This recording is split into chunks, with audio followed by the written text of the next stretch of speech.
माया और मुक्ति नामक यह व्याख्यान स्वामी विवेकानंद जी ने 22 अक्टूबर 1896 को लंदन में दिया था। इस व्याख्यान में स्वामी जी ने माया और मुक्ति के स्वरूप की विवेचना की है तथा मायामय जगत के भीतर से मुक्ति के मार्ग पर कैसे चला जा सकता है, इस पर प्रकाश डाला है। यह ज्ञान योग का 5वां अध्याय है।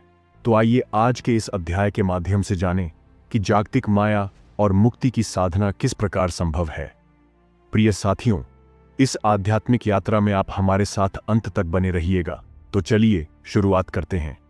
कवि कहता है, हम जगत में अपने पीछे मानो एक हिरणमय मेघजाल लेकर प्रवेश करते हैं, पर सच पूछो तो हम में से सभी इस प्रकार महिमा मंडित होकर संसार में प्रवेश नहीं करते। हम में से बहुत से तो अपने पीछे कोहरे की कालिमा लेकर ही जगत में प्रवेश करते हैं, इसमें कोई संदेह नहीं। हम में से सभी मानो युद्ध करने के लिए युद्ध क्षेत्र में भेजे गए हैं। रोते रोते हमें इस संसार में प्रवेश करना पड़ता है, यथासाध्य प्रयत्न करके अपना मार्ग बना लेना पड़ता है।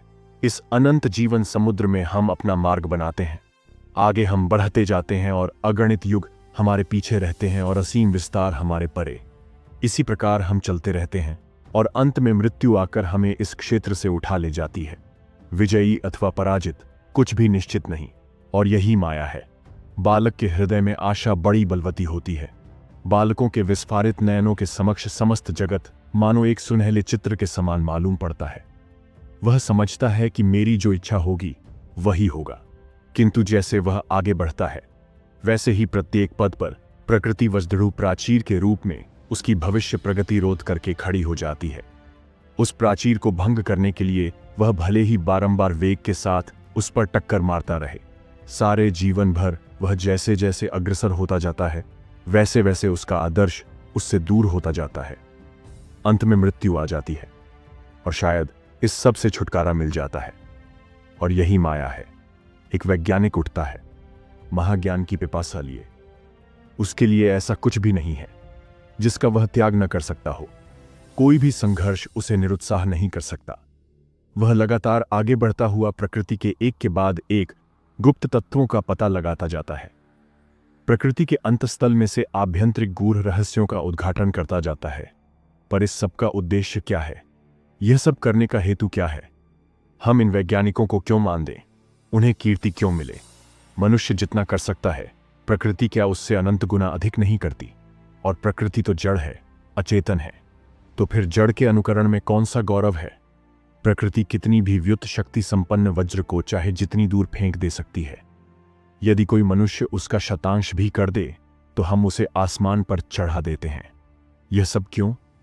प्रकृति के अनुकरण के लिए, मृत्यु के जड़त्व के, अचेतन के अनुकरण के लिए हम उसकी प्रशंसा क्यों करें? गुरुत्वाकर्षण शक्ति भारी से भारी पदार्थ को क्षण भर में टुकड़े टुकड़े कर फेंक दे सकती है, फिर भी वह जड़ है। जड़ के अनुकरण से क्या लाभ? फिर भी हम सारा जीवन उसी के लिए संघर्ष करते रहते हैं। और यही माया है। इंद्रियां मनुष्य की आत्मा को बाहर खींच लाती हैं। मनुष्य ऐसे स्थानों में सुख और आनंद की खोज कर रहा है जहां वह उन्हें कभी नहीं पा सकता। युगों से हम यह शिक्षा पाते आ रहे हैं कि यह निरर्थक और व्यर्थ है। यहां हमें सुख नहीं मिल सकता, परंतु हम सीख नहीं सकते। अपने अनुभव के अतिरिक्त और किसी उपाय से हम सीख नहीं सकते। हम प्रयत्न करते हैं और हमें एक धक्का लगता है, फिर भी क्या हम सीखते हैं? नहीं, फिर भी नहीं सीखते। पतंगे जिस प्रकार दीपक की लौ पर टूट पड़ते हैं, उसी प्रकार हम इंद्रियों में सुख पाने की आशा से अपने को बारंबार झोंकते रहते हैं। पुनः पुनः लौटकर हम फिर से नए उत्साह के साथ लग जाते हैं। बस इसी प्रकार चलता रहता है और अंत में लूले लंगड़े होकर धोखा खाकर हम मर जाते हैं। और यही माया है। यही बात हमारी बुद्धि के संबंध में भी है। हम विश्व के रहस्य का हल करने की चेष्टा करते हैं। हम इस जिज्ञासा, इस अनुसंधान की प्रवृत्ति को बंद नहीं रख सकते। ऐसा लगता है कि यह सब हमें अवश्य जान लेना चाहिए, और हम विश्वास ही नहीं कर सकते कि ज्ञान कोई प्राप्त की जाने वाली वस्तु नहीं है। हम कुछ कदम आगे जाते हैं कि अनादि अनंत काल रूपी प्राचीर बीच में व्यवधान के रूप में आ खड़ा होता है, जिसे हम लांघ नहीं सकते। कुछ दूर बढ़ाते ही असीम देश का व्यवधान आकर खड़ा हो जाता है, जिसके अतिक्रमण करने की हम में शक्ति नहीं। और फिर यह सब कार्य कारण रूपी दीवार द्वारा सुदृढ़ रूप से सीमाबद्ध है। हम इस दीवार को नहीं लांघ सकते, तो भी हम संघर्ष करते रहते हैं। हमें संघर्ष करना ही पड़ता है, और यही माया है। प्रत्येक सांस के साथ, हृदय की प्रत्येक धड़कन के साथ, अपनी प्रत्येक हलचल के साथ हम समझते हैं कि हम स्वतंत्र हैं, और उसी क्षण हम देखते हैं कि हम स्वतंत्र नहीं हैं। बद्ध गुलाम, हम प्रकृति के गुलाम हैं। शरीर, मन, सर्वविध विचारों एवं समस्त भावों में हम प्रकृति के गुलाम हैं, और यही माया है। ऐसी एक भी माता नहीं है जो अपनी संतान को जन्मतः एक अद्भुत प्रतिभा संपन्न महापुरुष न समझती हो। वह उस बालक को लेकर पागल सी हो जाती है। उस बालक में ही उसके प्राण पड़े रहते हैं। बालक बड़ा होता है, शायद घोर शराबी और पशुतुल्य हो जाता है। जननी के प्रति दुष्ट व्यवहार तक करने लगता है। जितना ही उसका दुर्व्यवहार बढ़ता है, उतना ही जननी का प्रेम भी बढ़ता है। लोग इसे जननी का निःस्वार्थ प्रेम कहकर प्रशंसा करते हैं। उनके मन में यह प्रश्न तक नहीं उठता कि वह माता जन्मतः एक गुलाम है। वह इस प्रकार प्रेम किए बिना रह नहीं सकती। हजारों बार उसकी इच्छा होती है कि वह इस मोह का त्याग कर दे, पर वह कर नहीं पाती। अतः वह इसे पुष्प राशि द्वारा आच्छादित कर लेती है और उसी को असुत प्रेम कहती है। और यही माया है। हम सबका भी बस यही हाल है। नारद ने एक दिन श्री कृष्ण से पूछा, प्रभु, आपकी माया कैसी है? मैं देखना चाहता हूं। एक दिन श्री कृष्ण नारद को लेकर एक मरुस्थल की ओर चले। बहुत दूर जाने के बाद श्री कृष्ण नारद से बोले, नारद, मुझे बड़ी प्यास लगी है, क्या कहीं से थोड़ा सा जल ला सकते हो? नारद बोले, प्रभु ठहरिए, मैं अभी जल लिए आया। यह कहकर नारद चले गए। कुछ दूर पर एक गांव था। नारद वहीं जल की खोज में गए। एक मकान में जाकर उन्होंने दरवाजा खटखटाया। द्वार खुला और एक परम सुंदरी कन्या उनके सम्मुख आकर खड़ी हुई। उसे देखते ही नारद सब कुछ भूल गए। भगवान मेरी प्रतीक्षा कर रहे होंगे, वे प्यासे होंगे, हो सकता है प्यास से उनके प्राण भी निकल जाएं। ये सारी बातें नारद भूल गए। सब कुछ भूलकर वे उस कन्या के साथ बातचीत करने लगे। उस दिन वे अपने प्रभु के पास लौटे ही नहीं। दूसरे दिन वे फिर से उस लड़की के घर आ उपस्थित हुए और उससे बातचीत करने लगे। धीरे धीरे बातचीत ने प्रणय का रूप धारण कर लिया। तब नारद उस कन्या के पिता के पास जाकर उस कन्या के साथ विवाह करने की अनुमति मांगने लगे। विवाह हो गया।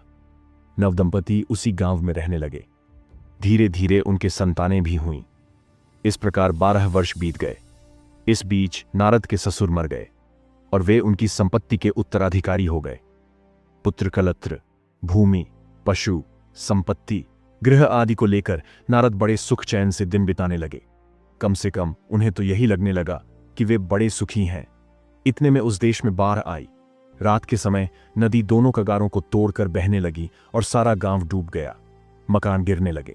मनुष्य और पशु बह बहकर डूबने लगे। नदी की धार में सब कुछ बहने लगा। नारद को भी भागना पड़ा। एक हाथ से उन्होंने स्त्री को पकड़ा, दूसरे हाथ से 2 बच्चों को और एक बालक को कंधे पर बिठाकर वे उस भयंकर बाढ़ से बचने का प्रयत्न करने लगे। कुछ ही दूर जाने के बाद उन्हें लहरों का वेग अत्यंत तीव्र प्रतीत होने लगा। कंधे पर बैठे हुए शिशु की नारद किसी प्रकार रक्षा न कर सके। वह गिरकर तरंगों में बह गया। उसकी रक्षा करने के प्रयास में एक और बालक, जिसका हाथ वे पकड़े हुए थे, छूटकर डूब गया। निराशा और दुख से नारद आर्तनाद करने लगे। अपनी पत्नी को वे अपने शरीर की सारी शक्ति लगाकर पकड़े हुए थे। अंत में तरंगों के वेग से पत्नी भी उनके हाथ से छूट गई और वे स्वयं तट पर जा गिरे एवं मिट्टी में लोटपोट हो बड़े कातर स्वर से विलाप करने लगे। इसी समय मानो किसी ने उनकी पीठ पर कोमल हाथ रखा और कहा, वत्स, जल कहाँ है? तुम जल लेने गए थे ना? मैं तुम्हारी प्रतीक्षा में खड़ा हूं। तुम्हें गए आधा घंटा बीत चुका। आधा घंटा? नारद चिल्ला पड़े। उनके लिए तो 12 वर्ष बीत चुके थे और आधे घंटे के भीतर ही ये सब दृश्य उनके मन में से होकर निकल गए। और यही माया है। किसी न किसी रूप में हम सभी इस माया के भीतर हैं। यह बात समझना बड़ा कठिन है। विषय भी बड़ा जटिल है। इसका तात्पर्य क्या? यही कि यह बात बड़ी भयानक है। सभी देशों में महापुरुषों ने इस तत्व का प्रचार किया है। सभी देश के लोगों ने इसकी शिक्षा प्राप्त की है, पर बहुत कम लोगों ने इस पर विश्वास किया है। इसका कारण यही है कि स्वयं बिना भोगे स्वयं बिना ठोकर खाए हम इस पर विश्वास नहीं कर सकते। सच पूछो तो सभी वृथा है, सभी मिथ्या है। सर्वसंहारक काल आकर सबको ग्रस लेता है, कुछ भी नहीं छोड़ता। वह पापी को खा जाता है, संत को खा जाता है, राजा प्रजा सुंदर कुत्सित सभी को खा डालता है, किसी को नहीं छोड़ता। सब कुछ उस चरम गति विनाश की ही ओर अग्रसर हो रहा है। हमारा ज्ञान शिल्प विज्ञान सब कुछ उसी की ओर अग्रसर हो रहा है। कोई भी इस ज्वार की गति को नहीं रोक सकता।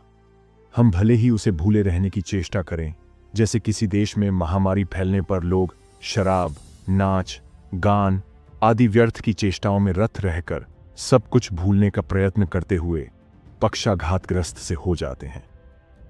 हम लोग भी उसी प्रकार इस मृत्यु की चिंता को भूलने का कठोर प्रयत्न कर रहे हैं। सब प्रकार के इंद्रिय सुखों में रत रहकर उसे भूल जाने की चेष्टा कर रहे हैं। और यही माया है। लोगों के सामने दो मार्ग हैं, इनमें से एक को तो सभी जानते हैं, वह यह है संसार में दुख है कष्ट है सब सत्य है, पर इस संबंध में बिल्कुल मत सोचो। यावत जीवेत सुखम जीवेत ऋण कृत्वा मृत पिबेत। दुख है अवश्य, पर उधर नजर मत डालो। जो कुछ थोड़ा बहुत सुख मिले उसका भोग कर लो। इस संसार चित्र के अंधकारमय भाग को मत देखो, केवल प्रकाशमय और आशाप्रद पक्ष की ओर दृष्टि रखो। इस मत में कुछ सत्य तो अवश्य है, पर साथ ही एक खतरा भी है। इसमें सत्य इतना ही है कि यह हमें कार्य की प्रेरणा देता है। आशा एवं इसी प्रकार का एक प्रत्यक्ष आदर्श हमें कार्य में प्रवृत्त और उत्साहित करता है अवश्य, पर इसमें विपत्ति यह है कि अंत में हमें हताश होकर सब चेष्टाएं छोड़ देनी पड़ती है।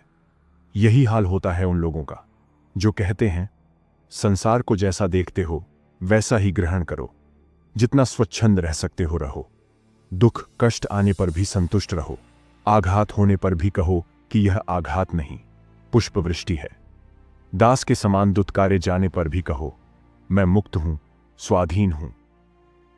दूसरों तथा अपनी आत्मा के सम्मुख दिन रात झूठ बोलो, क्योंकि संसार में रहने का जीवित रहने का यही एकमात्र उपाय है। इसी को सांसारिक ज्ञान कहते हैं, और इस 19वीं शताब्दी में इसका जितना प्रभाव है उतना और कभी नहीं रहा, क्योंकि लोग इस समय जो छोटें खा रहे हैं वैसी उन्होंने पहले कभी नहीं खाए। प्रतिद्वंद्विता भी इतनी तीव्र पहले कभी नहीं थी। मनुष्य अपने भाइयों के प्रति आज जितना निष्ठुर है उतना पहले कभी नहीं था, और इसीलिए आजकल यह साड़ना दी जाती है। आजकल इस उपदेश का ही जोर है, पर अब उससे कोई फल नहीं होता, कभी होता भी नहीं। सड़े गले मुर्दे को फूलों से ढककर नहीं रखा जा सकता, यह असंभव है। ऐसा अधिक दिन नहीं चलता। एक दिन ये सब फूल सूख जाएंगे और तब वह शव पहले से भी अधिक विभत्स दिखाई देगा। हमारा सारा जीवन भी ऐसा ही है। हम भले ही अपने पुराने सड़े घाव को स्वर्ण के वस्त्र से ढक रखने की चेष्टा करें, पर एक दिन ऐसा आएगा जब वह स्वर्ण वस्त्र खिसक पड़ेगा और वह घाव अत्यंत विभत्स रूप में आंखों के सामने प्रकट हो जाएगा। तब क्या कोई आशा नहीं है? यह सत्य है कि हम सभी माया के दास हैं। हम सभी माया के अंदर ही जन्म लेते हैं और माया में ही जीवित रहते हैं। तब क्या कोई उपाय नहीं है? कोई आशा नहीं है? ये सब बातें तो सैकड़ों युगों से लोगों को मालूम है कि हम सब अतीव दुर्दशा में पड़े हैं। यह जगत वास्तव में एक कारागार है। हमारी पूर्व प्राप्त महिमा की छटा भी एक कारागार है। हमारी बुद्धि और मन भी एक कारागार के समान है। मनुष्य चाहे जो कुछ कहे, पर ऐसा कोई भी व्यक्ति नहीं है जो किसी न किसी समय इस बात को हृदय से अनुभव न करता हो। वृद्ध लोग इसको और भी तीव्रता के साथ अनुभव करते हैं, क्योंकि उनकी जीवन भर की संचित अभिज्ञता रहती है। प्रकृति की मिथ्या भाषा उन्हें और अधिक नहीं ठगा सकती। इस बंधन को तोड़ने का क्या उपाय है? क्या कोई उपाय नहीं है? हम देखते हैं कि इस भयंकर व्यापार के बावजूद हमारे सामने पीछे चारों ओर यह बंधन रहने पर भी इस दुख और कष्ट के बीच इस जगत में ही, जहां जीवन और मृत्यु समानार्थी हैं, एक महावाणी समस्त युगों, समस्त देशों और समस्त व्यक्तियों के हृदय में गूंज रही है। दैदी ह्योषा गुणमयी मम माया दुरत्या मामेव ये प्रपद्यन्ते माया में ताम तरंतिते। मेरी यह दैवी त्रिगुणमयी माया बड़ी मुश्किल से पार की जाती है। जो मेरी शरण में आते हैं वे इस माया से पार हो जाते हैं। हे थके मांदे, भार से लदे मनुष्यों, आओ, मैं तुम्हें आश्रय दूंगा। यह वाणी ही हम सबको बराबर अग्रसर कर रही है। मनुष्य ने इस वाणी को सुना है और अनंत युगों से सुनता आ रहा है। जब मनुष्य को लगता है कि उसका सब कुछ चला जा रहा है, जब उसकी आशा टूटने लगती है, जब अपने बल में उसका विश्वास हटने लगता है, जब सब कुछ मानो उसकी उंगलियों में से खिसक कर भागने लगता है और जीवन केवल एक भग्नावशेष में परिणत हो जाता है, तब वह इस वाणी को सुन पाता है। और यही धर्म है। अतएव एक ओर तो यह अभयवाणी है कि यह समस्त कुछ नहीं, केवल माया है, और साथ ही यह आशाप्रद वाक्य है कि माया के बाहर जाने का मार्ग भी है। और दूसरी ओर हमारे सांसारिक लोग कहते हैं, धर्म, दर्शन, ये सब व्यर्थ की वस्तुएं लेकर दिमाग खराब मत करो, दुनिया में रहो, माना यह दुनिया बड़ी खराब है, पर जितना हो सके इसका मजा ले लो। सीधे सादे शब्दों में इसका अर्थ यही है कि दिन रात पाखंडपूर्ण जीवन व्यतीत करो, अपने घाव को जब तक हो सके ढके रखो, एक के बाद दूसरी जोड़ गांठ करते जाओ, यहां तक कि सब कुछ नष्ट हो जाए और तुम केवल जोड़ गांठ का एक समूह मात्र रह जाओ। इसी को कहते हैं सांसारिक जीवन। जो इस जोड़ गांठ से संतुष्ट हैं, वे कभी भी धर्म लाभ नहीं कर सकते। जब जीवन की वर्तमान अवस्था में भयानक अशांति उत्पन्न हो जाती है, जब अपने जीवन के प्रति भी ममता नहीं रह जाती, जब इस जोड़ गांठ पर अपार घृणा उत्पन्न हो जाती है, जब मिथ्या और पाखंड के प्रति प्रबल वितृष्णा उत्पन्न हो जाती है, तभी धर्म का प्रारंभ होता है। भगवान बुद्ध ने बोधि वृक्ष के नीचे बैठकर दृढ़ स्वर से जो बात कही थी, उसे जो अपने रोम रोम से बोल सकता है, वही वास्तविक धार्मिक होने योग्य है। संसारी होने की इच्छा उनके भी हृदय में एक बार उत्पन्न हुई थी। इधर वे स्पष्ट रूप से देख रहे थे कि उनकी यह अवस्था, यह सांसारिक जीवन एकदम व्यर्थ है, पर इसके बाहर जाने का उन्हें कोई मार्ग नहीं मिल रहा था। मार अर्थात मोह एक बार उनके निकट आया और कहने लगा, छोड़ो भी सत्य की खोज, चलो संसार में लौट चलो और पहले जैसा पाखंडपूर्ण जीवन बिताओ। सब वस्तुओं को उनके मिथ्या नामों से पुकारो, अपने निकट और सबके निकट दिन रात मिथ्या बोलते रहो। पर उस महावीर ने अपने अतुल पराक्रम से उसे उसी क्षण परास्त कर दिया। उन्होंने कहा, अज्ञान पूर्वक केवल खा पी कर जीने की अपेक्षा मरना ही अच्छा है। पराजित होकर जीने की अपेक्षा युद्ध क्षेत्र में मरना श्रेयस्कर है। यही धर्म की नींव है। जब मनुष्य इस नींव पर खड़ा होता है, तब समझना चाहिए कि वह सत्य की प्राप्ति के पथ पर, ईश्वर की प्राप्ति के पथ पर चल रहा है। धार्मिक होने के लिए भी पहले यह दृढ़ प्रतिज्ञा आवश्यक है, मैं अपना रास्ता स्वयं ढूंढ लूंगा, सत्य को जानूंगा, अथवा इस प्रयत्न में प्राण दे दूंगा। कारण, संसार की ओर से तो और कुछ पाने की आशा है ही नहीं। यह तो शून्य स्वरूप है, दिन रात उड़ता जा रहा है। आज का सुंदर आशापूर्ण तरुण कल का बूढ़ा है। आशा, आनंद, सुख, ये सब मुकुलों की भांति कल के शिशिरपात से नष्ट हो जाएंगे। यह हुई इस ओर की बात। और दूसरी ओर है विजय का प्रलोभन, जीवन के समस्त अशुभों पर विजय प्राप्ति की संभावना। और तो और स्वयं जीवन और जगत पर भी विजय प्राप्ति की संभावना है। इसी उपाय से मनुष्य अपने पैरों पर खड़ा हो सकता है। अतएव जो लोग इस विजय प्राप्ति के लिए, सत्य के लिए, धर्म के लिए चेष्टा कर रहे हैं, वे ही सत्य पथ पर है।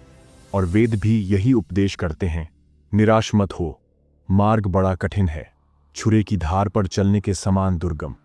फिर भी निराश मत हो, उठो, जागो और अपने परम आदर्श को प्राप्त करो।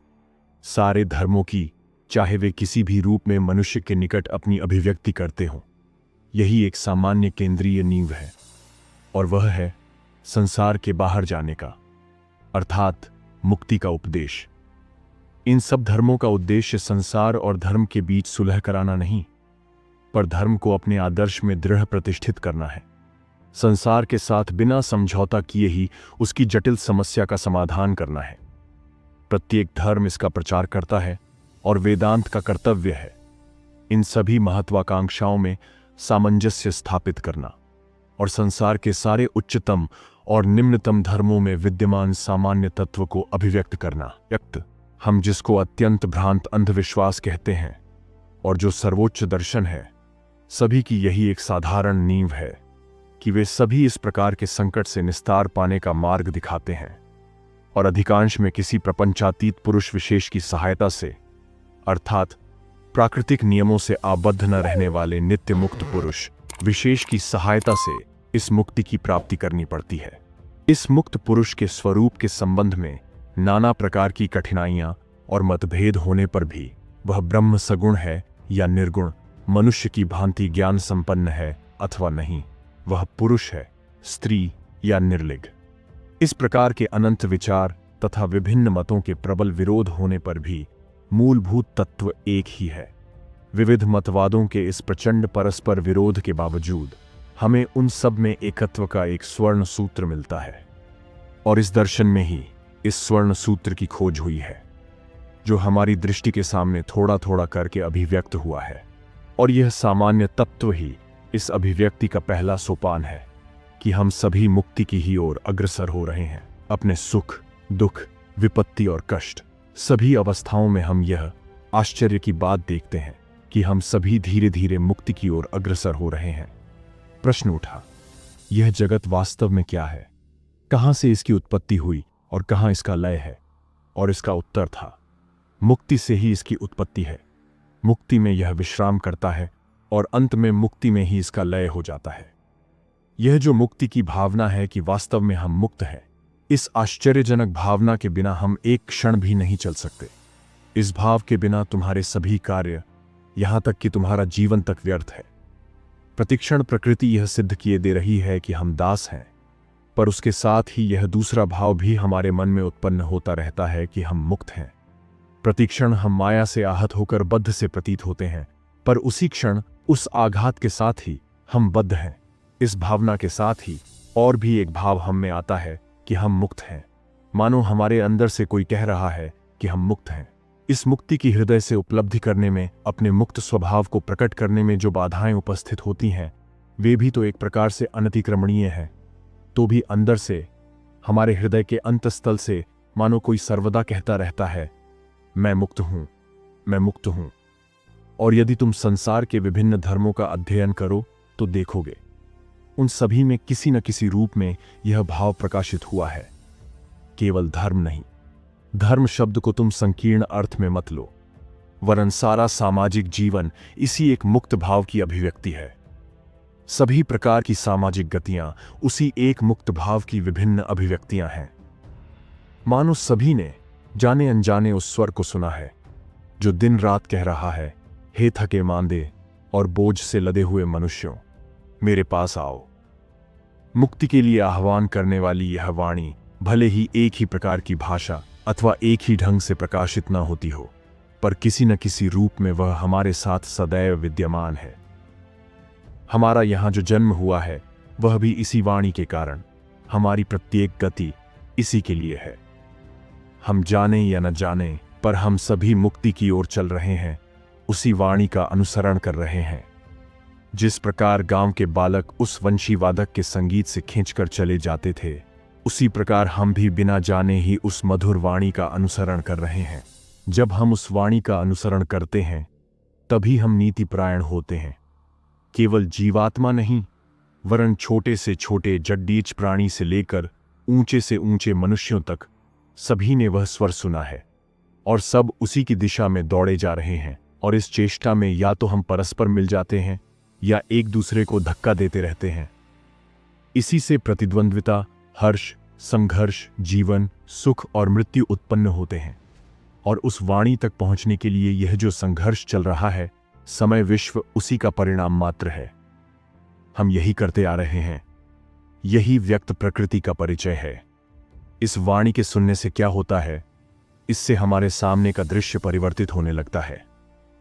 जैसे ही तुम इस स्वर को सुनते हो और समझते हो कि यह क्या है, वैसे ही तुम्हारे सामने का सारा दृश्य बदल जाता है। यही जगत जो पहले माया का विभत्स युद्ध क्षेत्र था, अब और कुछ अपेक्षाकृत अधिक सुंदर हो जाता है। तब फिर प्रकृति को कोसने की कोई आवश्यकता नहीं रह जाती। संसार बद्धा विभत्स है अथवा यह सब वृथा है, यह कहने की भी आवश्यकता नहीं रह जाती। रोने चिल्लाने का भी प्रयोजन नहीं रह जाता।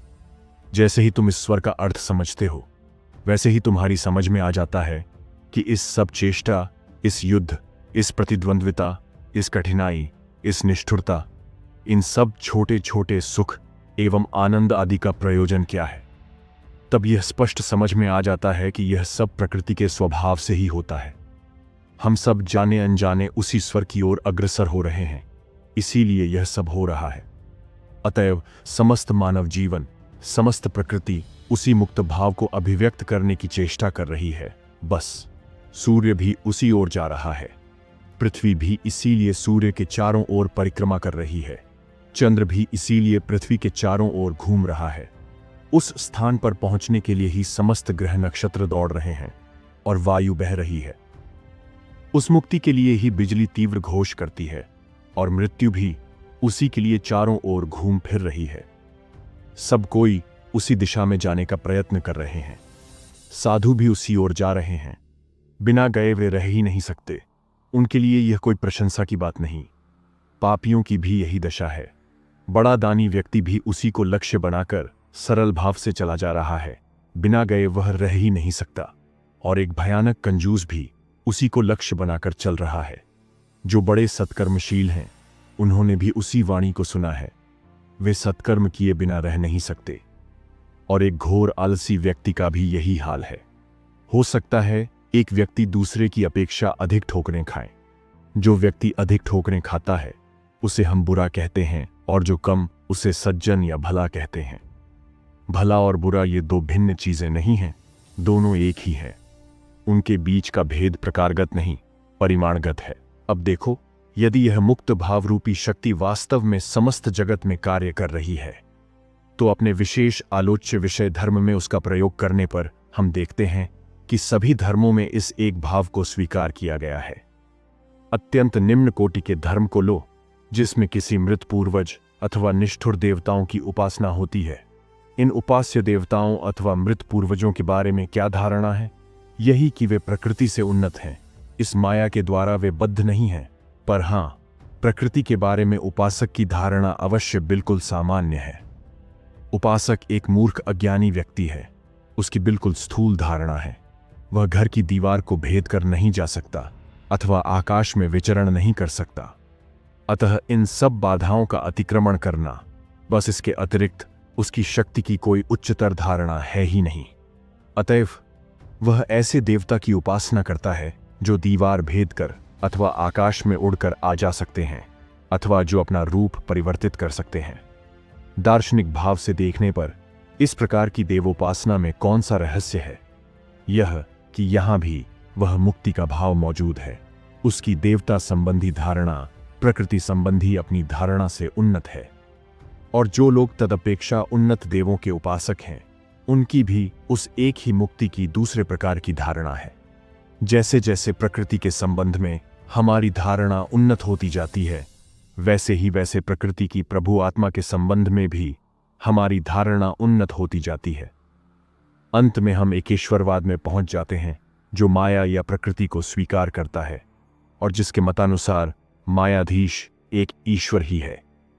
जहां सर्वप्रथम इस एकेश्वरवाद सूचक भाव का आरंभ होता है, वहीं वेदांत का आरंभ हो जाता है। वेदांत इससे भी अधिक गंभीर अन्वेषण करना चाहता है। वह कहता है कि इस माया प्रपंच के पीछे जो एक आत्मा मौजूद है, जो माया का स्वामी है पर जो माया के अधीन नहीं है, वह हमें अपनी ओर आकर्षित कर रहा है और हम भी धीरे धीरे उसी की ओर जा रहे हैं। यह धारणा है तो ठीक, पर अभी भी यह धारणा शायद स्पष्ट नहीं हुई है। अब भी यह दर्शन मानो अस्पष्ट और अस्फुट है, यद्यपि वह स्पष्ट रूप से युक्ति विरोधी नहीं है। जिस प्रकार तुम्हारे यहां प्रार्थना में कहा जाता है, मेरे ईश्वर तेरे अति निकट, नीरे माई गॉड टू थी, वेदांती भी ऐसी ही प्रार्थना करता है, केवल एक शब्द बदलकर, मेरे ईश्वर मेरे अति निकट, नीरर माई गॉड टू मी। हमारा चरम लक्ष्य बहुत दूर है, प्रकृति से अतीत प्रदेश में है। वह हमें अपनी ओर खींच रहा है, उसे धीरे धीरे हमें अपने निकट लाना होगा, पर आदर्श की पवित्रता और उच्चता को अक्षुण्ण रखते हुए। मानो यह आदर्श क्रमशः हमारे निकटतर होता जाता है। अंत में स्वर्ग का ईश्वर मानो प्रकृतिस्थ ईश्वर बन जाता है। फिर प्रकृति में और ईश्वर में कोई भेद नहीं रह जाता। वही मानो इस देह मंदिर के अधिशासक देवता के रूप में और अंत में इसी देह मंदिर के रूप में जाना जाता है। और वही मानो अंत में जीवात्मा और मनुष्य के रूप में परिज्ञात होता है। बस यही वेदांत की शिक्षा का अंत है, जिसको ऋषिगण विभिन्न स्थानों में खोजा करते थे, वह हमारे अंदर ही है।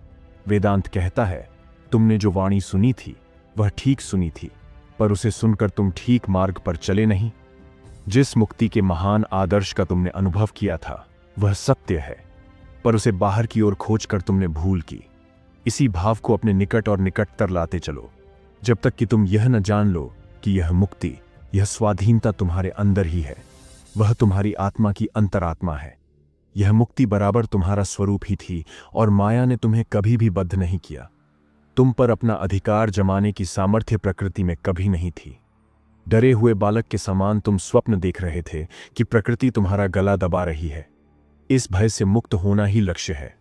केवल इसे बुद्धि से जानना ही नहीं, वरन प्रत्यक्ष करना होगा, अपरोक्ष करना होगा। हम इस जगत को जितने स्पष्ट रूप से देखते हैं, उससे भी अधिक स्पष्ट रूप से देखना होगा।